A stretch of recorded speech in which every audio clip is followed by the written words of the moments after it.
how did you get into business? How old were you? Yeah, I was 15 or 16. I just got started doing like simple face swaps on Photoshop. Put your face on my body and my face on your body. Stuff. I was coming home from school, working 3-4 hours before I go to sleep. I started out doing design. Someone would come to us with an idea. We would basically, from scratch, design it out, build it, and then launch the product. Within a 6-month period, we grew from 20 engineers to 100 engineers. So we're here with my friend, Peter Larsen. He's a super successful young entrepreneur, we could call him that. Serial entrepreneur, already built and sold a SaaS company for millions of dollars. And recently, you've been traveling all over. You started a new AI venture. You're back in the SaaS space. Yep. Peter, welcome to the show, my friend. Thank you. Thank you, Jacob. It's good to be here. Let's get started, man. Tell me, how did you get into business? How old were you? How old you're now? Yeah. And let's talk about that company exit, how it went. I know you had to stay on for a bit, so just maybe let's get started with that. Sure. Yeah, so I'm 27 now, turning 28 in about a week. On the wrong side of my 20s now. But I got started very early. I was 15 or 16, so I was in high school. And I just got started doing like simple face swaps on Photoshop. We had a teacher that didn't really care what we did in class, and so I was just messing around on the computer, and I would like put your face on my body and my face on your body, and then like through that I just got very good at Photoshop, and so natural curiosity just had me, okay, now I can kind of have this skill set, what can I do with it, which is, oh, now I can start to recreate apps that I'm using on my phone or websites. And so I got started in the design world, building out websites, so very simple like web design. And then I partnered with a friend of mine that I had known since middle school to basically run a web design agency. We were 16. We were like glorified freelancers. It really wasn't that serious.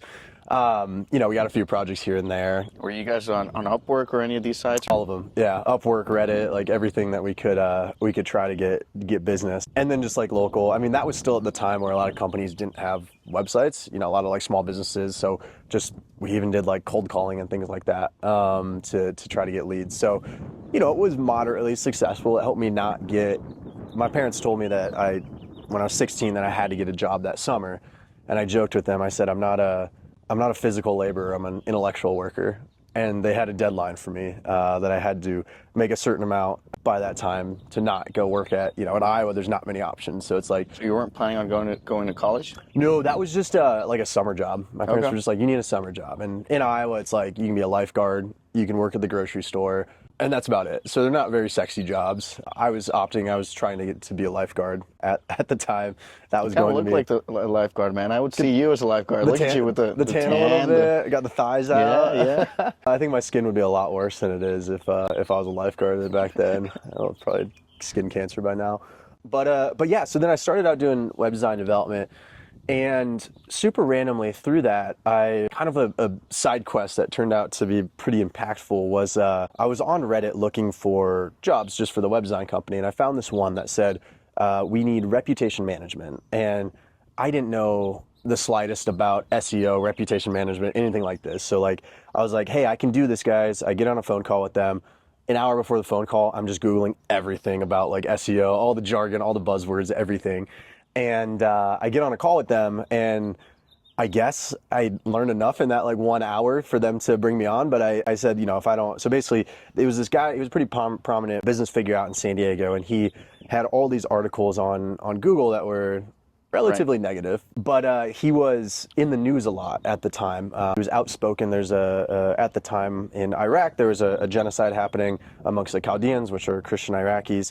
And so he was really the prominent figure. So he was on CNN, he went to the White House, he was on Fox News. And so basically what I did is I said, hey, if I don't push these articles off the first page of Google, you guys don't have to pay me. Because I was just a 16-year-old from Iowa. Like So fake it till you make it. Fake it till you make it is one of the lessons here. But in that time, also just learn as much as you can and teach yourself. Because I fully immersed myself. I was coming home from school, working 3-4 hours before I go to sleep, before soccer too. Like it was one of the periods in my life that I had the most growth, I would say. I think we're blessed to grow up in a time where we had unlimited access to any resource that we wanted, just at our fingertips through Google. And now the kids have AI, they can have even more than we had.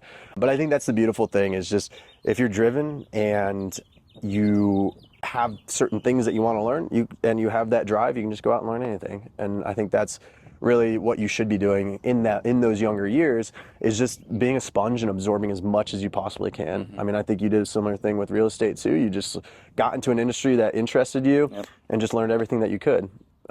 Exactly. What I always do is like any industry that I want to do, and I've done this when I first started Amazon to then getting into Airbnb to now boutique hotels, is I look online and I find the guru, but I make sure he's the real guru, not the guys that are just selling courses that make more from courses than they actually make from their business, but actually verify that they're making, that their real business is what they're preaching and that they're actually doing it in the moment. Because there's a lot of these guys that start teaching after their exit and then they're not relevant anymore if you're not in the game. So I look for people actively in the game. I'll ask around like, who's the guy? Who's the guy? Yeah.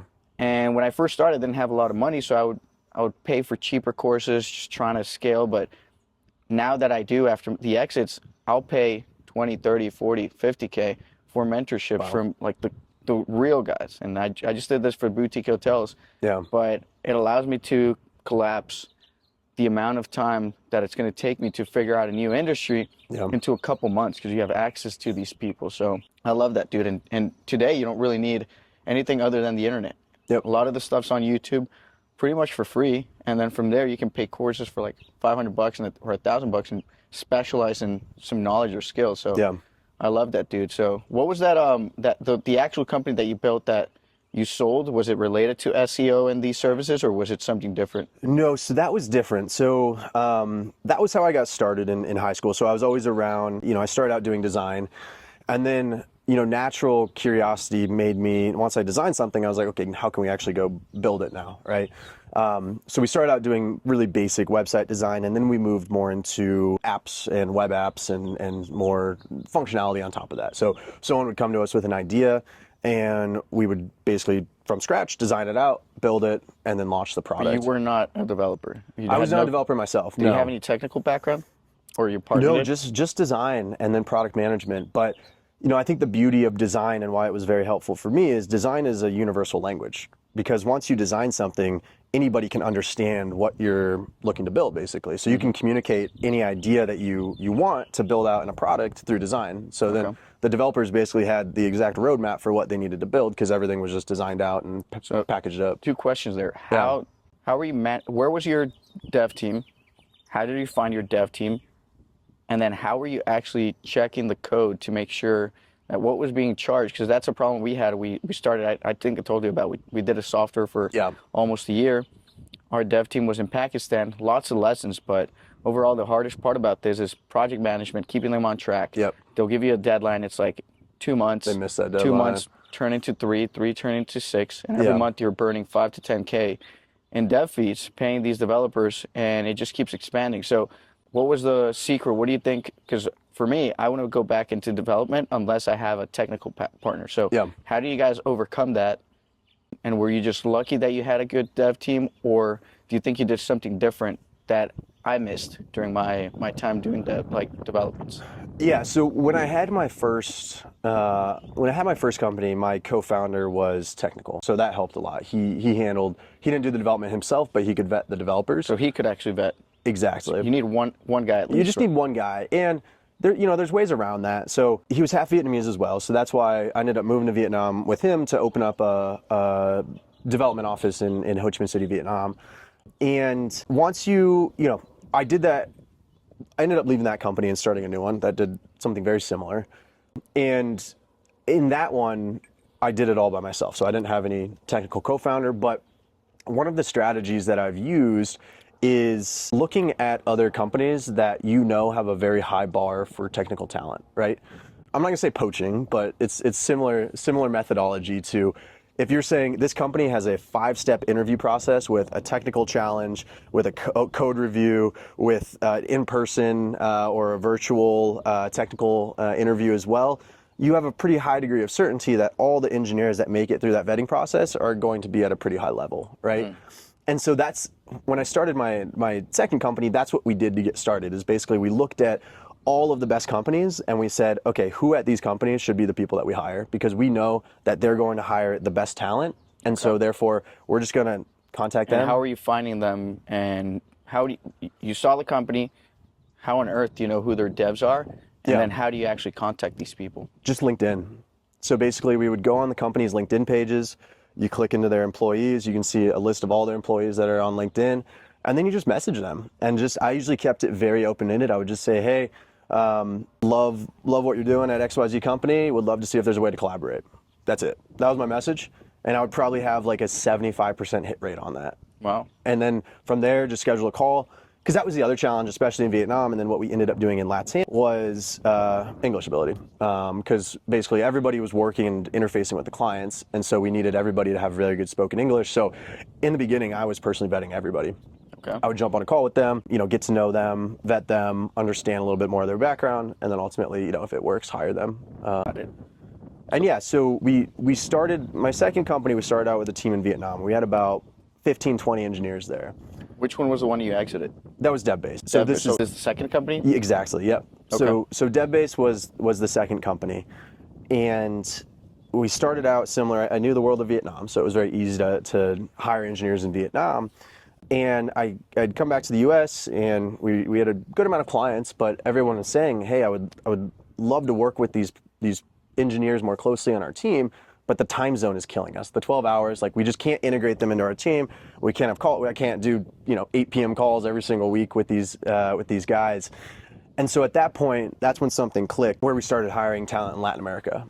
And so everyone was just telling us we need more time zone alignment. And so we started looking in Latin America in 2018, 2019. So what was the company's mission statement? And what did you guys do in a couple words? What was the business plan?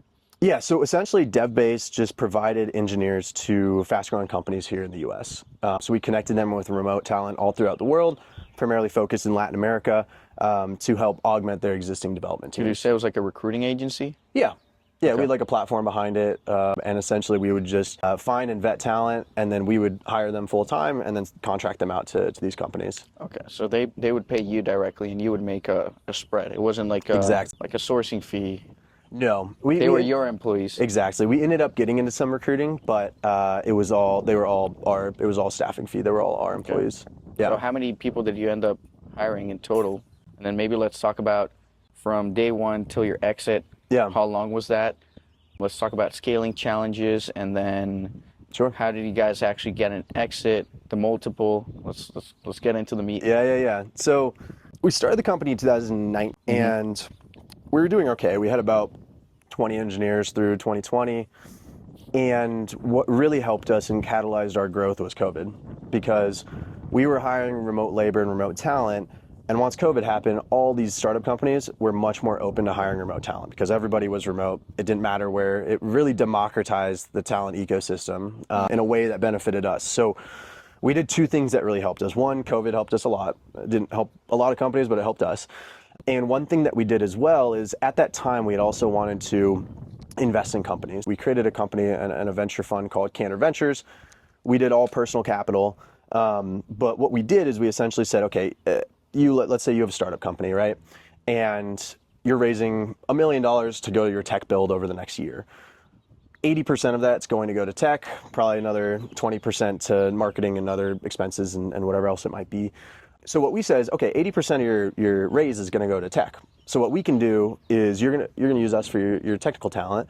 We have our normal rates that we charge. What we're going to do is we're going to discount that to at-cost development. And then the difference, let's say we're charging $40K a month, we're going to discount that to $20K a month or $15K a month, depending on the team size.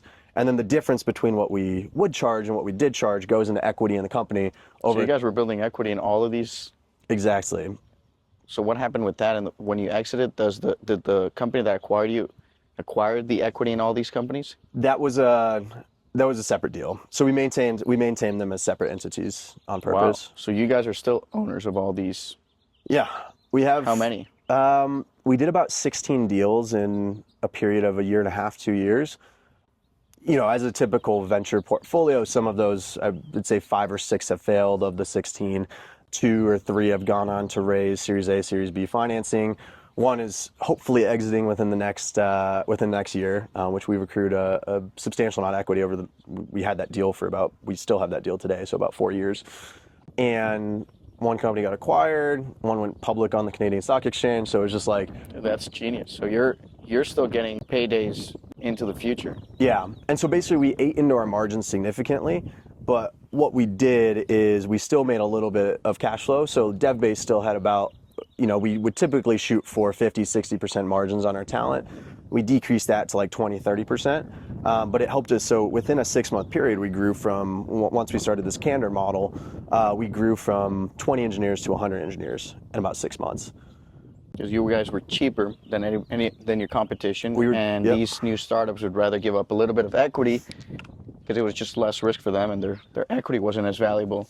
Exactly. In case they failed. Yeah. So they de-risked it, and the other thing that worked out well is it would align incentives, right? Because if we were invested in these companies, we would obviously want to make sure that we had the best talent. Because like similar to what you experienced with your development team, it's just a mixed bag, and they don't give a fuck at the end of the day. Right. And so we had aligned incentives that, hey, we're not going to give you shit people because we care about this company just as much as you care about this company. Dude, that is so fucking genius. So that was our big unlock. That was the really big, like COVID helped a little bit, but that was our really big unlock, was that model. Now, who were the acquirers that bought you guys out, and did they continue the same model, or were they underwriting that once they bought you out, they could increase margins to double, so they could immediately double the NOI, basically doubling the firm's value in a day? So the acquisition was interesting. Essentially, there was a family office that had a fintech infrastructure company within the family office. That was their kind of main company. And what they wanted to do is they built out core banking, payment infrastructure, card issuance, basically the whole like embedded finance stack. And so their issue was all these companies wanted to use their platform, but they didn't really have the resources to stand up the solution. And so they wanted to acquire us to build out managed service teams to implement their solution, basically. So they were just acquiring your talent. They didn't want to continue the same business model? Essentially. So they wanted two things. They wanted our revenue to roll up into, because it made sense on paper, right? As a service-based company, you're going to get a 3 to 5 times EBITDA multiple. On a SaaS company, you're going to get a 7 to 12 times revenue. So you guys weren't even impacting your valuation or you were, because you were making less revenue?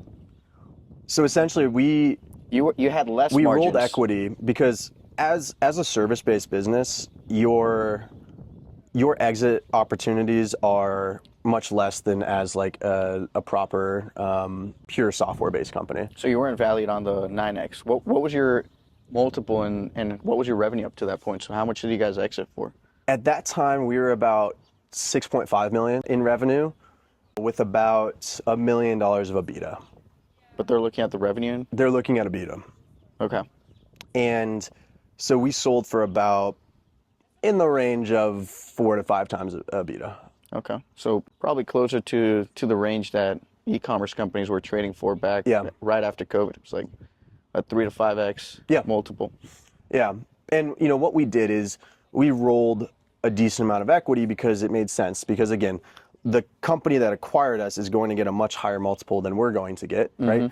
And so we rolled some equity into that company, and which means you had to stay on, and you had some performance metrics to hit, in order to unlock future payouts. Yeah, exactly. Okay. And how did that go? It didn't go well, to put it nicely. You got your big payday day one, and then big fat check, and then you just had to wait for how many years? So, I stayed on board probably longer than I needed to, because we weren't going to hit the earnouts because the market kind of shit the bed. And so people weren't, what we did got very saturated because everybody figured out, platforms like Deal came out where you could pay someone like that, pay international contractors. When we started, we were sending out wires, Payoneer, like using every Wise. Did you see that coming before you sold, or was it just we lucky saw that timing? Coming. Yeah, we timed it. I would like to say that it was skill, but a little bit of luck involved because during COVID as well, companies were raising crazy rounds at insane valuations. The ZIRP era, right? Zero interest rate policy had so much money being pumped into startups because nothing was being returned. If you had a savings account, you were getting 1-2%. And so everybody was looking for outsized returns versus what the safe returns were.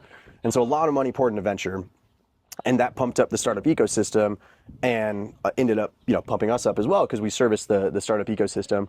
So yeah, after the ZERP era, companies weren't deploying, or venture firms weren't deploying as much capital. We kind of saw the writing on the wall, and so we sold really at our peak, and then it was just kind of a steady decline from there. Yeah. And so I stayed on board for 3 years. We tried to integrate with the company. Integration didn't, and I don't think I've really ever talked with someone that's gotten acquired where it has gone well. Differences in culture. We, from day one, really treated the team as a family. We treated people as people, and the company that acquired us treated people like resources. And there were a few things that I just didn't necessarily agree with.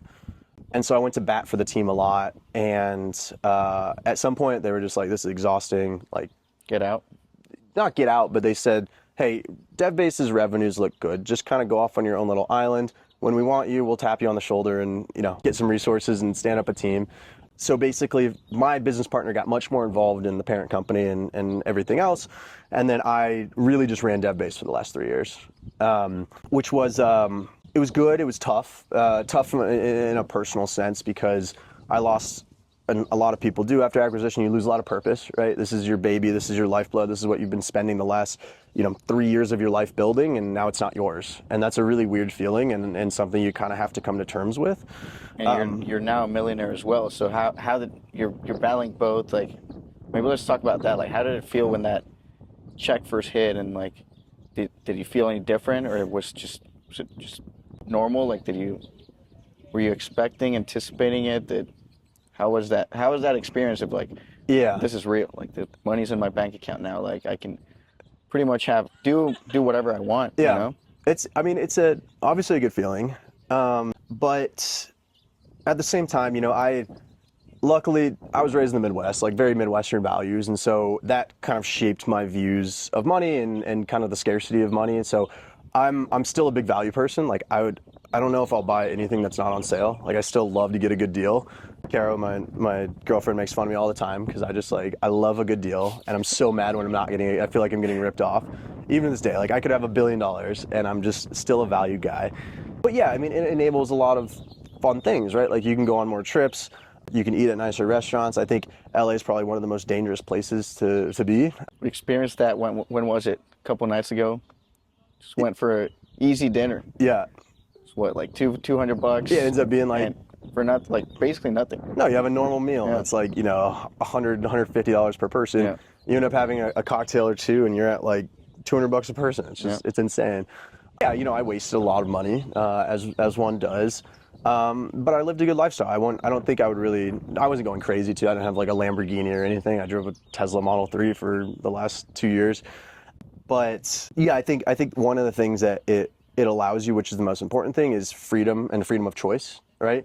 Because most people are tied to a job, they're tied to an income, and it doesn't let them have freedom. So I think, what does freedom mean to you? Freedom means being able to do what you want when you want. Like, you're in the driver's seat of your own life. You can, if you want to go to Bali on a Tuesday, you can go take off and go to Bali on a Tuesday. That's how we met. That's how we met. Exactly. We're going to Bali on a Tuesday.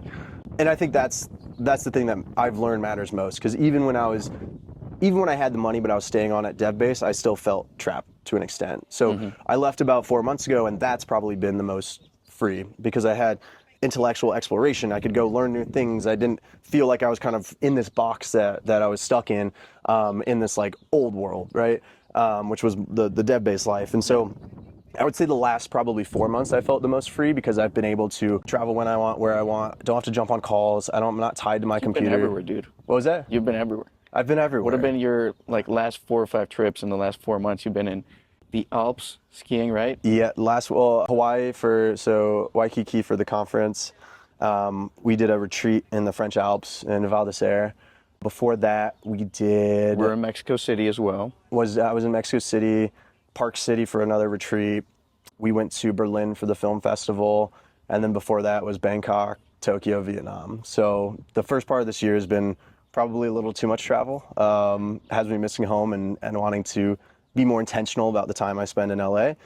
But yeah, it's been a lot of fun. I think the power of connection is, especially after COVID, just way underrated. Mm-hmm. I mean, like how we met, I love doing these retreats and I love planning them because you come as strangers and you leave as lifelong friends. I mean, so for anybody listening, we're part of EO Entrepreneurs Organization. Plug. That's how we met.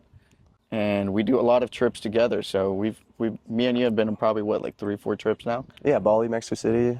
Now we're here. And now we're here. Now we're here. So before we get into like what you're currently doing, I just want to go back into like maybe like the top 3 lessons that you learned scaling and exiting, and just any takeaways on like what would you do different or what you learned that have been super impactful that can maybe help somebody that's starting a new business, scaling a new business, or exiting a business. You know, for me, for the longest time, I really struggled with delegation because for me, it was if I want something, I'm going to do it myself because I know when it's going to get done. I know it's going to get done right. And I don't have to have this whole back and forth. And that was a big problem for me because I did things that didn't scale. And I think that helped us in the beginning, but it ended up hurting us later on. And something that finally clicked for me was I heard there was this talk that I joined, and it was the founder of Thumbtack, who also founded Athena, which is a virtual assistant agency. And what he said is the point of delegation isn't that it's going to get done better or it's going to get done faster. The point of delegation is not doing it at all. And when I heard that, I was like, oh, that makes a lot of sense. Like, it seems so straightforward. But again, for me, like speed, quality, all these things were top of mind when that's not the point of it. The point of delegation is just not doing it yourself.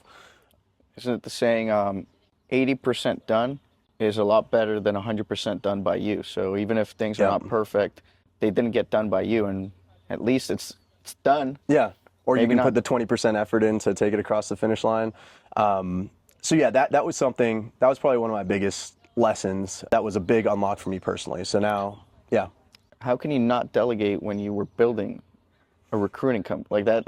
You're literally, that's what you're doing, is hiring people. So what was you're hiring people, but you weren't using them for, what aspects were you not delegating? So I got very involved in these companies from the standpoint of they utilized me for product advisement. And so I would advise them on building and structuring their teams, building their product, how they should think about design. So you were spending a lot of your own time. Exactly. I was very ingrained in these companies. And again, early on that helped us because we built very deep relationships with these companies. And they, through that ended up building trust. But once we had 16 companies we were working with, it just, I was working way too much. And that drew my focus away from scaling the company. So luckily, we hired a very good management team. I would say that's one of the keys too. Once you're at the point when you can hire a management team, those are the most important people. So having a system, running like EOS or some similar system to track KPIs and keep people accountable, that's also a huge unlock. I think every company should run EOS. And yeah, I mean, good business partner, plug to my business partner, Noah. We've been business partners for 6-7 years now. Good friends, business partners. And that's awesome, because that's the hardest. I've probably been through a couple of business partners up to this point. Yeah. It's hard. It's a marriage. It's a marriage without dating a lot of times, right? You have an idea, you say this person makes sense to be my business partner, and you jump in. Yep. Well, at first I didn't vet him. Like my first venture, which was in e-com, I started with this guy, and it was literally just because I didn't want to put up the other half of the money. This other guy wanted to jump in. Yeah. And there's this honeymoon period where you think everything's perfect, and you love the person you're working with, and this is amazing, and you also feel like you're not alone. Yeah. So you jump into partnerships quickly, but with all the knowledge, and the biggest lesson is like, you gotta vet these people first. Like, spend as much time with them, meet their family, see how they are outside of business. How do they treat other people? How do they treat the waiter? Yeah. Like, what are their values? What do they care about? How hard do they work? And put everything in writing, accountabilities, responsibilities. Make sure you both don't have the same skill set, because that's another thing. It's like, if you're both, say, very creative but not technical, like in your case, you're the like more creative, visionary. This, and then your partner was more of the go out and get business. Exactly. It was I was the executor. He was going out and getting business. So Right. I made sure he wasn't a snake oil salesman, Yep. and he made sure our pipeline was full. And Exactly. we understood our responsibilities, and we just both executed on it. So yeah. and probably have everything in writing. I don't know if you're big into like contracts. And contracts only. I am now. I didn't used to be. I used to be very loosey goosey with that just stuff. have it all in writing, because even just having that signature and the person reading, like acknowledging, like these are our terms. This is the expectations. And yeah. it forces you to think through the the bad outcomes before you even get into business. So now I'm super big into like, let's get this all in writing, let's get it over with. And if you're going to see the issues putting the contract together, and if you can't even agree on putting together the contract, then don't even go in business with this person, because you're seeing already the signs that you're both not aligned. Like if you're 90% there when you have the first draft, that should be a good sign. But if you're so far off in the first draft, won't make and sense. you're in draft number 10 of this contract, like have that as a sign, like as a red flag. I think that's been a huge lesson. So I think you mentioned already, first biggest lesson, delegating; second, having the right business partner. What do you say is the third? I would say the third, and something you were just alluding to, is just setting expectations from the onset. Because one, with really throughout the whole business, whether it's employees you're hiring, whether it's companies you're working with, because disappointment lies in the gap between expectations and reality, right? And as a business, you're trying to close that gap as much as possible for, again, your employees, for the companies you work with, your customers, whoever it might be. Because on the flip side of that, if you supersede those expectations, you surprise and delight, and that's what gives people this lasting experience that makes them want to come back, right? I love that, dude. I mean, I think you know the book, Unreasonable Hospitality? I haven't finished it, but yes, and it's it talks about the Ritz and the service they give. It's incredible. I love the stories they tell there. Like, yeah, and that's one of the core concepts is surprise and delight, because that's what, you know, when you're at a restaurant, at the end of the meal, they bring out like a little dessert or like a chocolate or whatever.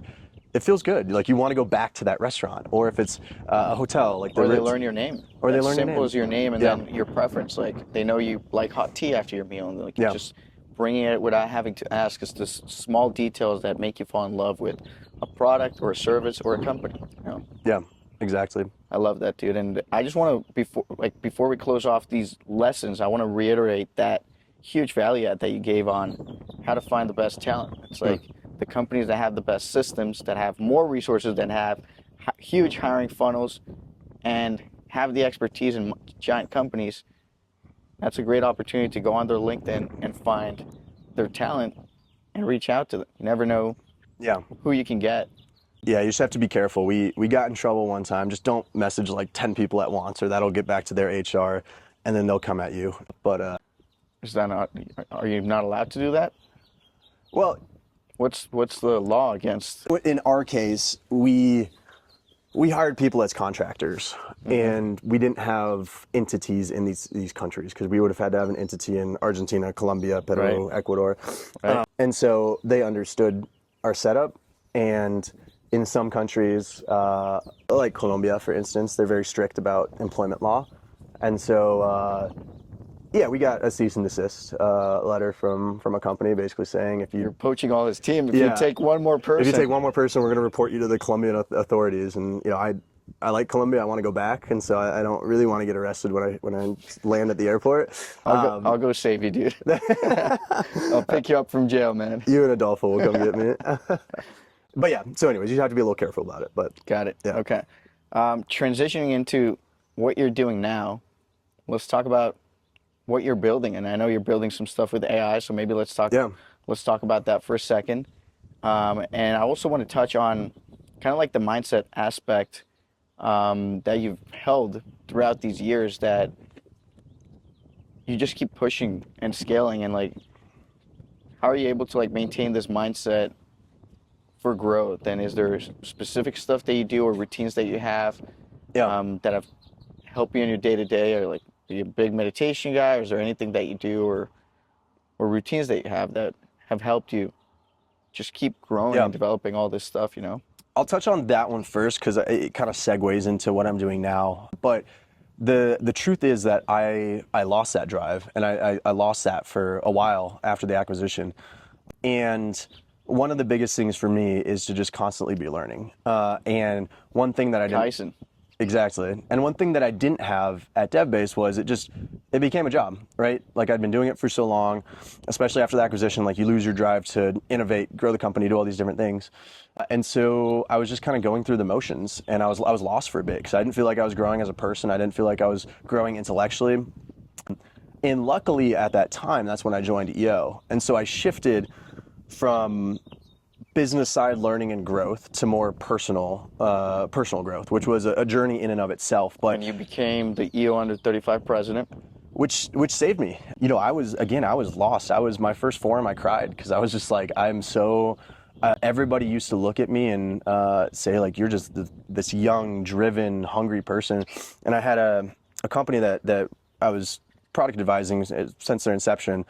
They were in LA visiting, and one of the guys said like, hey, you used to have this drive, and like what happened basically? And that really hit me. Well, what happened as well is you received a bunch of money at the same time, and it's like, and you're not even, it's not your baby anymore. You don't have the company. Yeah. So you kind of lose purpose.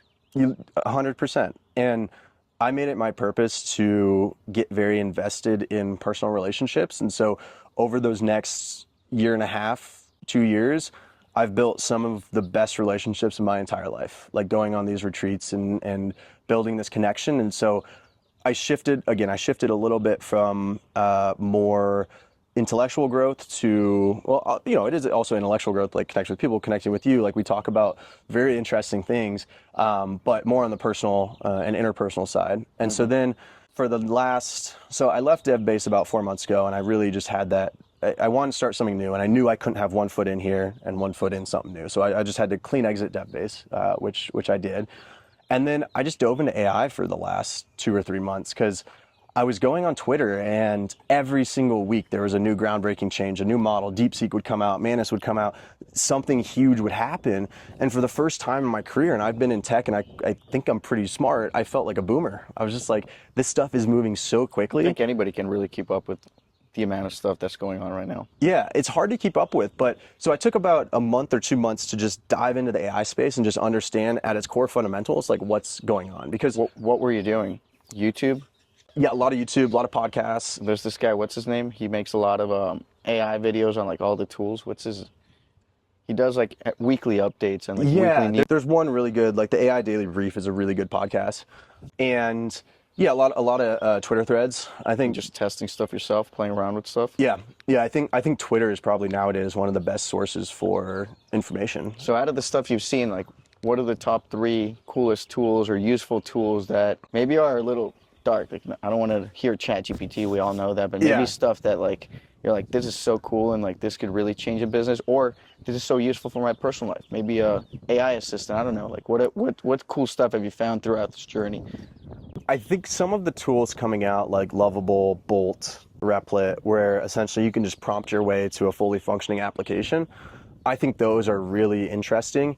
They're not quite to the point where it's production grade and you can actually build something that like people will use, but it at least enables a vast majority of people to communicate their ideas that couldn't before. Before you'd have to go hire a designer, hire a developer, but now you can just tell this tool what you want and it builds it for you. So I think there's something really cool about that because it'll just unlock a bunch of ideas that people would just sit on if they didn't have this type of tool. So I really like tools like that.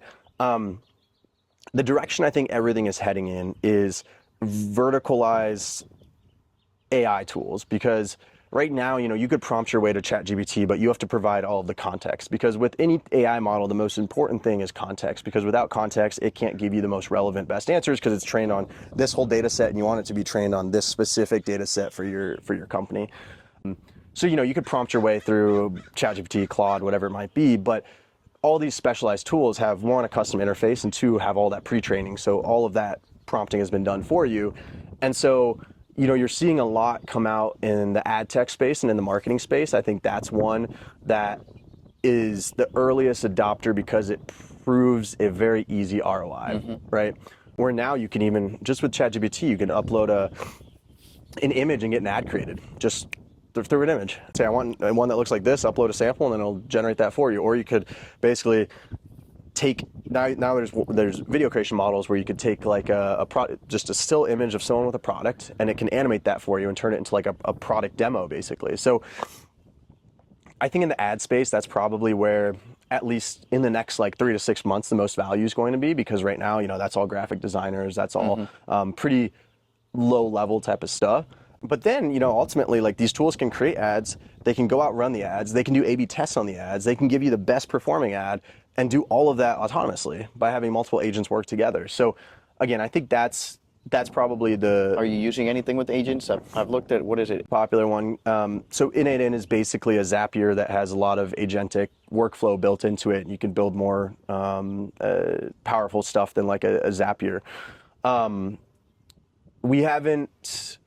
We're building more. So we did like some proof of concept stuff with Innate, which is really good for that.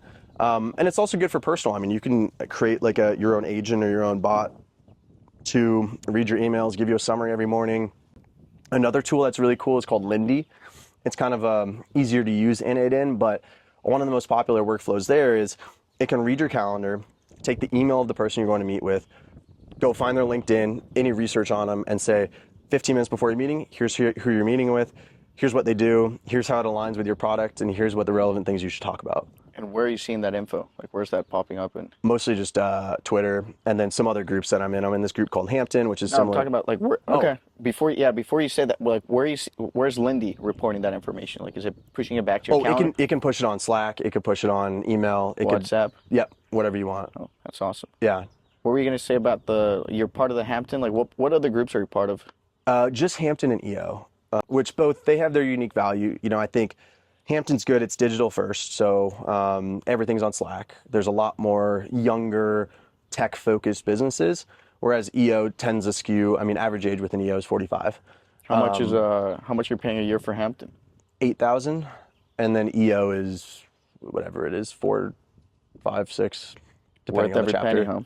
It is. They both are. I mean, the connections you make, the learning you do, the knowledge that's shared is just invaluable, as you know from the mastermind groups too. It's just a shortcut to learning what you want to know. Yeah. And then just, for me, it's not only the connections, but also the mindset aspect, because you meet people like yourself and other super cool entrepreneurs that have no limits. Yep. And there's this story where I went on that Croatia yacht that you're trying to organize. Yeah. And we were all going around. This is a different mastermind. It was called $1 Million Sellers. We're asking people, like, what are your goals?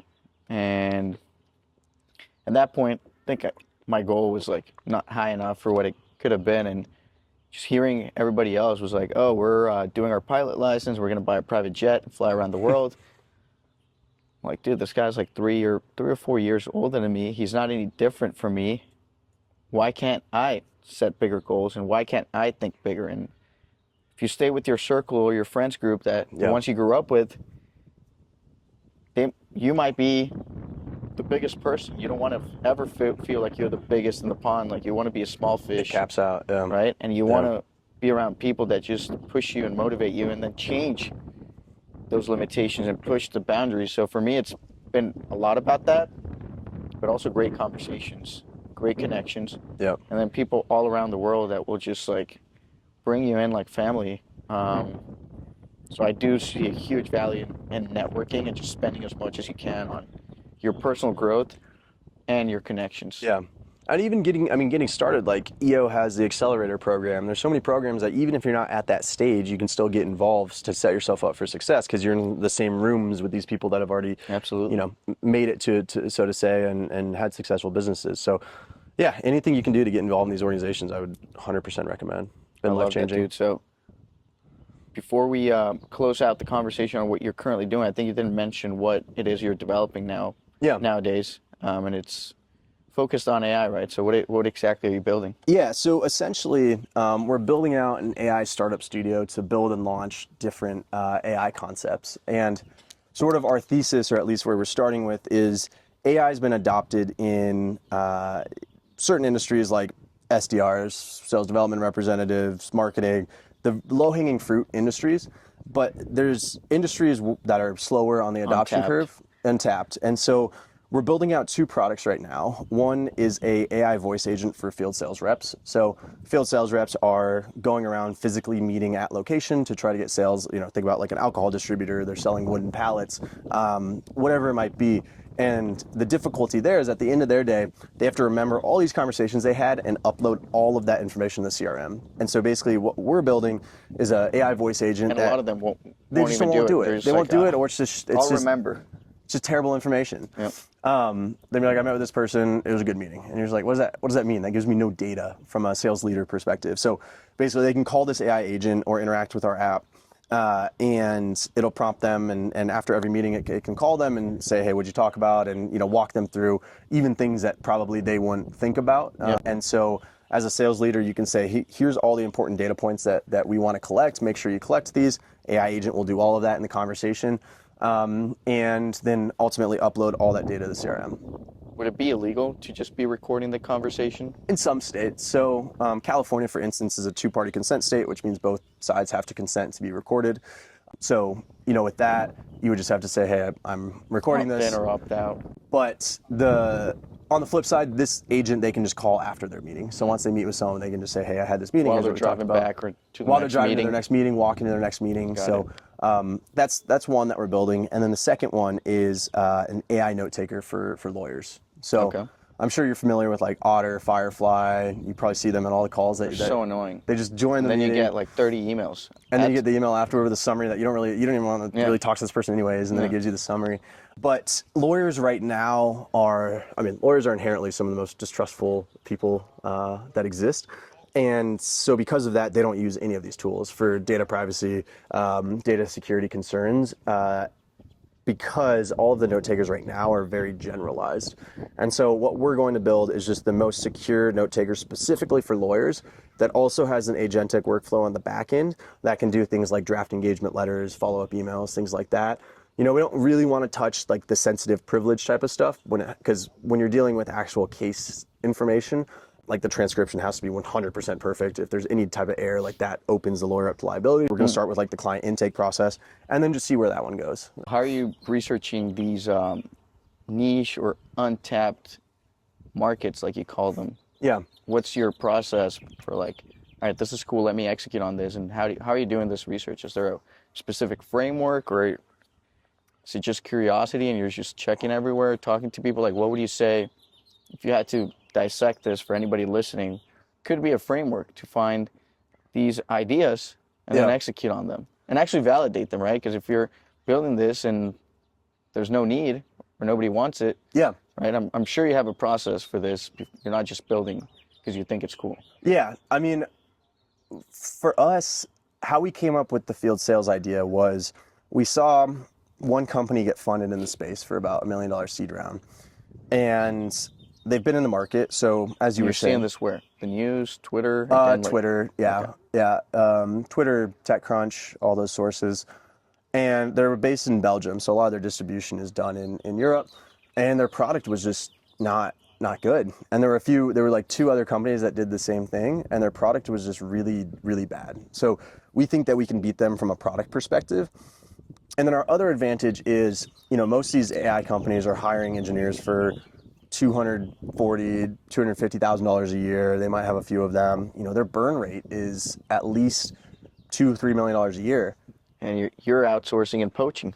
When we're in Vietnam, we can run the same team for under $200,000 for the whole year. And so we think we can beat them on 2 things: a better product and cheaper resources, our cost. Yeah. And so for these companies as well, we're just going to bootstrap them. Okay. So we're not going to raise money, have feelings about raising money. We've never raised money historically. We bootstrap Devbase, and I think it can end up doing more harm than good in a lot of cases. We're going to self-fund these companies, see where they go, and What about the second one? So you mentioned this one, you were just Twitter thread. What about was it the lawyers one? That one came. So we're working with, I'm helping consult for this company that they have a community of lawyers, small independent solo practitioners and boutique law firms. And he basically said, I've been begging someone to build this. I don't have the technical knowledge. Do you guys know how to build this? Which is like he saw this need within his community of about 500 lawyers. And so, you have the validation right there. And he'll help us launch it within his community as well. So, I would say if you're also searching for ideas, to just talk to as many people as you can, because at some point you're going to have that spark moment where you're like, that's the idea. Like, you've already validated this. You're basically begging me to build this, and you just have to listen, ask where their problem points are, ask where the points of friction are. There's businesses where you just make an existing process 10 times smoother or 10 times faster. And that's a really good business right there. So look for inefficiencies, look for problems, look for pain points, and just talk to as many people as possible. That's what I would say. I love it, dude. We'll be building a tool soon as well. Yes, we will. Awesome, dude. Before we wrap up here, what would you say are your top 3 books that have been instrumentally, it can be mindset, business, whatever it is, really, just any topic that you think have really impacted your life?